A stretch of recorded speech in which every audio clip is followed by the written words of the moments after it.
Ilmaliji ya suafe walloni isguddisen jaaladha isaan nafooni isaan keessa oomisha mangootonni keessa bashbash beeytotaa fi hayyoonni umrii guutuu yoo weerartees fannooni irraanuun hogguu galan goobaani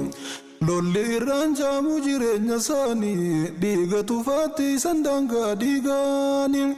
ibidda keessatti horan ilmooni takka jiruun Filistiiniif tansaani Israa'elitti taate naftanyaani halkan guyyaa jalaa gatan ilmaani dhumuu didan malee fixan isaani diina cabseedhaa godhe akkaanii rabbi nuuf haa baasu gumaa isaani meeshaa dhabnuu sitti dullaa bishaaniin nuuf qeebalaa achi tufaa afaaniin dhiifama boonaan kuttetoo wallooni keessa bahuu wallaalee ol seenaani qabsoo isaanii hin dagattu seenaanii gaaf tokko dubbanna waa'ee isaani umrii nuuf dheereysee lubbuun turraani inshaallah walgarra yaa ikhwaani naaf kadhume rahmaani inshaallah walgarra yaa ikhwaani naaf kadhadha rahmaani lammii tantoo hundanin jaaladhaani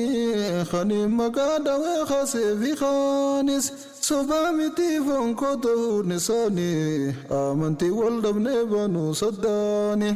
narra jiraaniin guutaa faaqa isaanii yaamuun illee taatu as gamadiini osoo tahuu hunda caalaa akkaani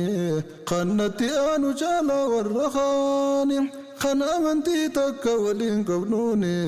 amantii fi sabummaa wal gallaani daran cimtii hundarra jaalalaanii khiyyatahu baatu saaliin imaani isaa kiyyaanaaf jaala khiyya khaani rabbi wal jaalanna jaalala diini caaya arshii taa'uu bu'aan isiini duniyaan isaa wal jaaladhaa diniini